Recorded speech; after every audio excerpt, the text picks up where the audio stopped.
Today on the Commanders Report, we are going over surprise cut candidates for the Washington Commanders. 6 players I think most people expect to be on the final 53-man roster next season that may end up getting cut or put on the practice squad by the end of training camp this year and before the 2024 campaign. Before we get into today's surprise cut candidates, make sure you click that subscribe button if you haven't already, because we provide the most extensive Commanders coverage that you can find here on YouTube, 100% free. We have daily videos for you guys that go about 10 to 12 minutes or so, breaking down the news and rumors of the day. Also, we have breaking news coverage every time the Commanders make a big move, every time they make a trade, every time they make a signing, every time they cut somebody. We're going to have breaking news coverage for you guys, and if it's a big enough move, we'll even go live. And also, speaking of our live shows, we go live every single Thursday, 5 p.m. Eastern Standard Time, so you guys can go ahead right now and click that subscribe button right now. It's 100% free to do so. So if you love the Commanders, this is the place for you,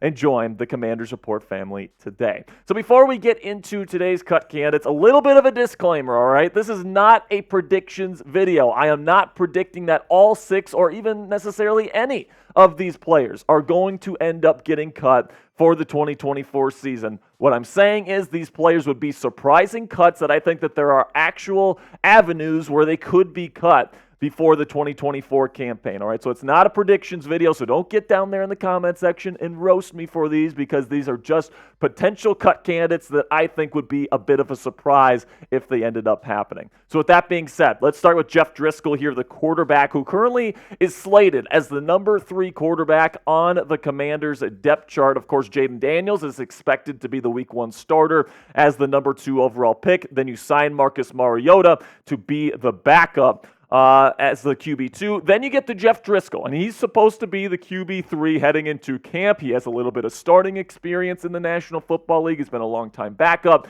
Then you get a Commanders preseason legend, Jake Fromm, at QB4, and then you get Sam Hartman out of Notre Dame as an undrafted free agent. Now, the reason why I'm listing Driscoll as a surprise cut candidate is that although some people, and I would probably say most people, are expecting him to be QB3 at the end of the preseason this year, the Commanders did sign Sam Hartman to a pretty hefty signing bonus this year of $25,000. Okay, so that is definitely not insignificant. It's definitely not nothing at the end of the day, and I do think that because that is kind of a larger signing bonus, I do think that Sam Hartman is going to be, if he plays well in the preseason, I think he could be a candidate to be the number 3 quarterback on the depth chart, and if he's moving up the ranks, that means somebody has to be put down the ranks, and I think that guy would be Jeff Driscoll. Now, let me know down there in the comment section, who's going to be QB3 for the Washington Commanders this year? We know Daniels is going to be most likely number 1, then Mariota will be number 2, but I think the big question is who gets that final QB spot on the final roster? Type JD for Jeff Driscoll, type JF for Jake Fromm, or you think Sam Hartman's going to get it? Type SH down there in the comment section for today's pinned comment. YouTube's going to throw an ad break here in just a couple of seconds. When that happens, take advantage of that time, but let me know who you think is going to be the 3rd string quarterback for your Washington Commanders.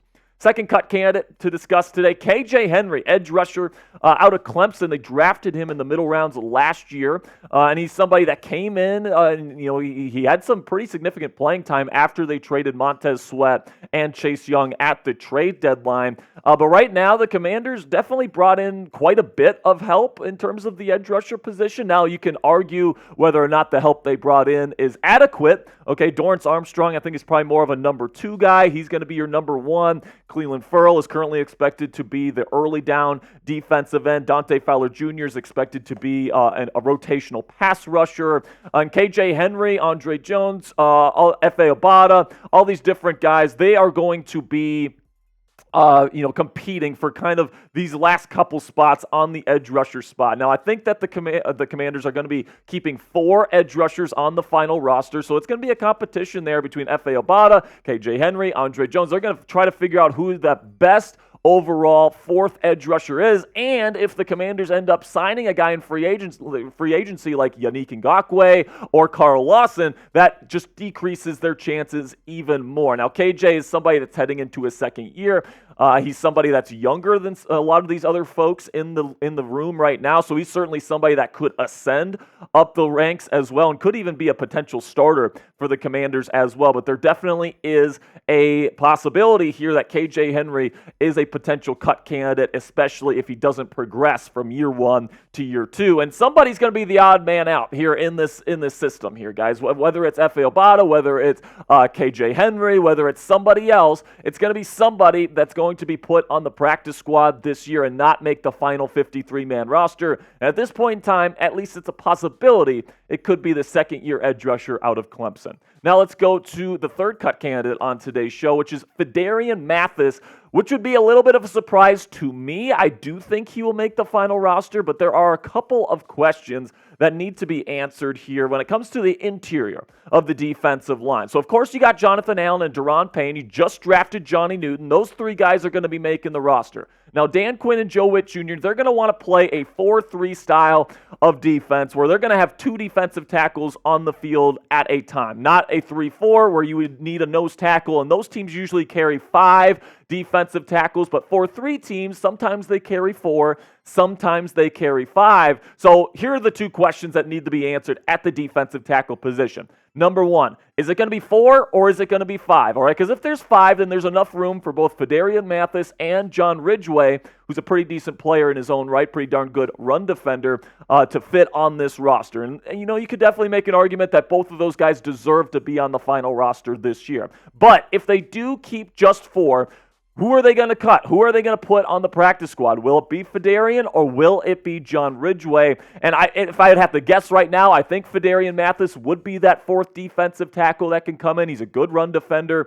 He's had some issues staying on the field, but at the end of the day, man, I do think he's better than Ridgeway. But it'll be a legit competition, and if John Ridgeway can beat him out, there's definitely a path for Phidarian Mathis to be cut and put on the practice squad for the Washington Commanders in 2024. Now, coming up here, more cut candidates for your Washington Commanders. But before we get into that, I want to tell you about today's sponsor at Fanatics. And if you're somebody that believes in Braeden Daniels, you think he's going to be the next star quarterback, next franchise quarterback here in Washington that's going to win Super Bowls for this team, you can make an investment in his officially licensed Commanders jersey on the Fanatics website right now. When you go to chatsports.com/Daniels. Now, just so you guys know, it probably won't be a number 1 jersey. It's probably going to be number 5 whenever they announce the rookie numbers here. Fanatics is going to change the jersey to whatever number Braeden Daniels is going to be wearing. So whether that's 5, whether that be something else, just know that it's not necessarily going to be a number 1 jersey.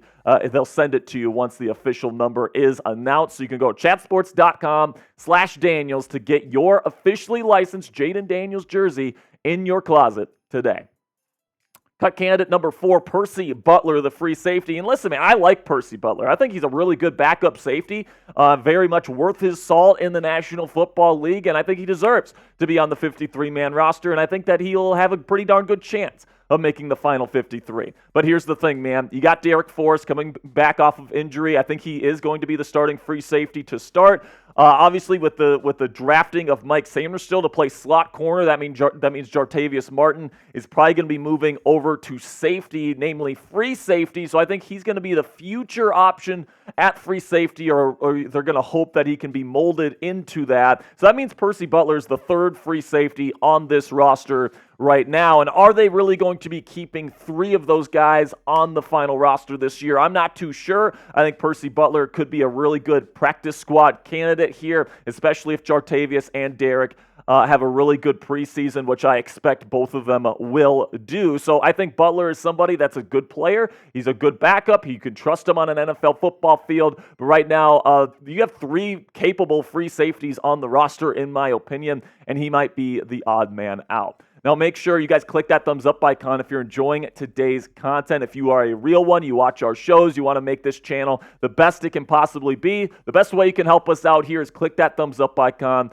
and I really do appreciate all of your support. So now, number 5, Ricky Stromberg, the interior offensive lineman. When he was put in the game last year, it just didn't go well, plain and simply, guys. He looked out of place. He was undersized. He got bullied in the bull rush game, had to have double teams, all these different things. And you bring in Tyler Biadasz here to kind of assume the starting center role. Now, Stromberg could make the roster as a backup center, but you do have Michael Dieter here who can also play center. So if you're looking for somebody that could be put on the practice squad this year, I could see Stromberg. If he doesn't make a big leap from year 1 to year 2, I could certainly see Dieter being the backup option at center for the Washington Commanders and Stromberg placed on the practice squad. Now, number 6, Braeden Daniels, of course, another draft pick from the former regime last year. I got KJ Henry. I've got Braden Daniels, and of course I have Ricky Stromberg on my list of guys that could be cut just 1 year after they are drafted. Now, Daniels is somebody that has a little bit of versatility. You're hoping that he makes a nice jump in development from year 1 to year 2, but after getting Brandon Coleman and bringing in Nick Allegretti and Michael Dieter, you start to wonder, do they really have a vision for Braden Daniels as a potential starter for the Washington Commanders? Now, is it possible he makes the roster as a backup, whether at guard, tackle, because he can play both, but just not at a very high level, at least compared to what he was doing last year. So you're hoping that Daniels is able to make a jump in year 2, just like Ricky Stromberg, just like KJ Henry, and obviously we're cheering for them to do that. But if there isn't that leap, I do think Daniels could be a candidate to be cut by the Washington Commanders. Now, sound off for me down there in the comments section. Which Commanders player will surprisingly be cut this year? Was it somebody that I mentioned on today's video? Is it somebody that I missed? Let me know down there in the comments section. What is a surprise cut candidate for your Washington Commanders? That'll be it for today's show, guys. Really do appreciate all of your support. Make sure you click that subscribe button right now because we've got more great Commanders content coming to you guys for free all week long. You're not going to want to miss any of it. Make sure you click that subscribe button right now.